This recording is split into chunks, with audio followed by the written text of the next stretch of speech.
Okay, ang unang part na gagawin natin ay papainitin natin yung kawali. Ang una kasing gagawin natin ay yung pagpapapop ng popcorn. Initin natin yung kawali. Tapos, pag mainit na, ilagay na natin yung mantika.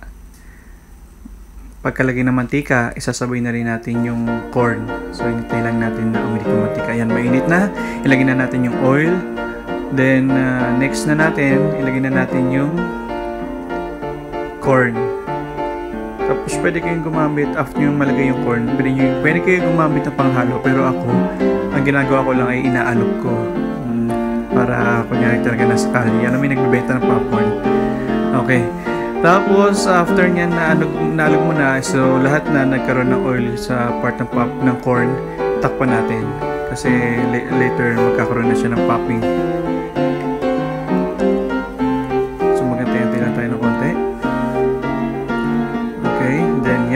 Nag-start na siya mag-pop. Tapos pag nag-start na siya na mag-pop, antay lang natin, di ba? Nag-pop na siya, nagpa-pop na siya. Alugin natin. Kasi nakakatulong ito para hindi masunog yung popcorn natin. Tsaka nakakatulong siya magpabilis ng magpa-pop. I mean, mabilis matapos ang pagpapapop natin ng popcorn. Yan na, nagpa-pop na siya.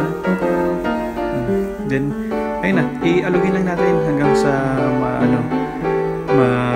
pumap na lahat ng popcorn. Tapos pag wala na kayo narinig na tunog, ibig sabihin luto na lahat ng popcorn natin. Gayan, after neto, tsaka natin gagawin yung flavoring. Madali lang ang flavoring nito. Bali, sa cheese, kailangan lang natin ng powder tsaka salt, and yung caramel lang tayo gagawa ng sauce para sa salted caramel na flavor. Alright, ayan na, nagpop-up na. Then, after that, hanguin na natin. Tapos set aside natin. Tsaka natin gagawin ngayon yung flavoring. Oops, may pumutok pa. Okay, set aside na natin to. Okay, punta na tayo sa flavoring.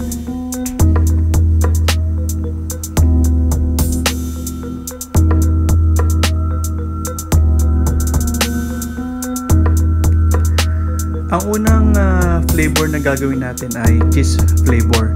Ito, napakadali lang kasi kahit saan mabibili mo. Maglalagay tayo dito ng cheese powder. It's up sa inyo kung anong gusto nyong flavor na cheese. Kasi may cheddar cheese, powder cheese.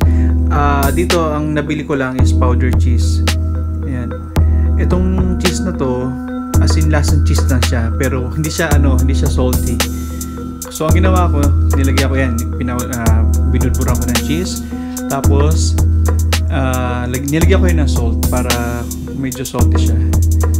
Kasi literal na lang siya, cheese flavor, wala siyang kick-off, parang salty na taste.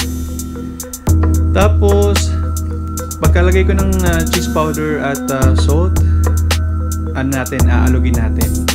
Tatakpan natin, tapos alugin natin para kumalat lahat ng flavor na cheese. Yan, alugin lang natin.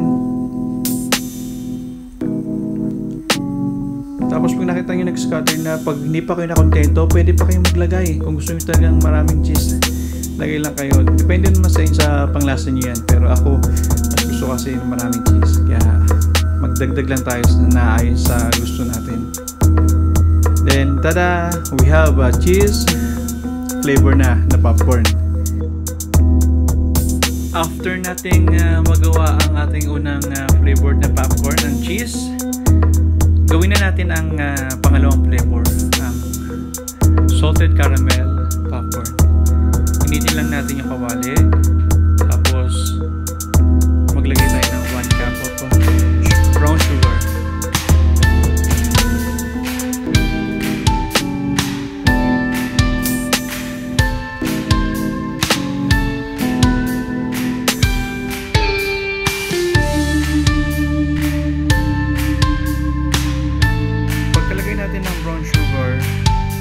Sabay na natin ng half cup na tubig.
natin at ang popcorn. Yun, hinahalo ko lang ang sauce sa popcorn. Yan, ilagay lang natin sa ibabaw. Salin. Then, instead of halugin natin, katulad sa ginawa natin sa caramel, mixer lang natin flavor, caramel flavor. Yung ilagay natin sa popcorn or mix natin all together para walang malugi. Joking.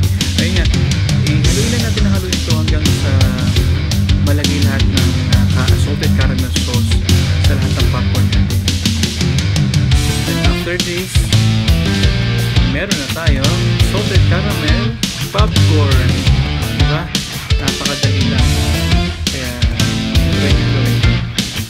Ito, bidahan lang itong video ito kasi wala kang bidahan sa labas. Good thing meron ako dyan. Meron akong corn at tagal. So, enjoy your caramel salted popcorn and cheese popcorn. Ito na po ang ating salted caramel at cheese popcorn.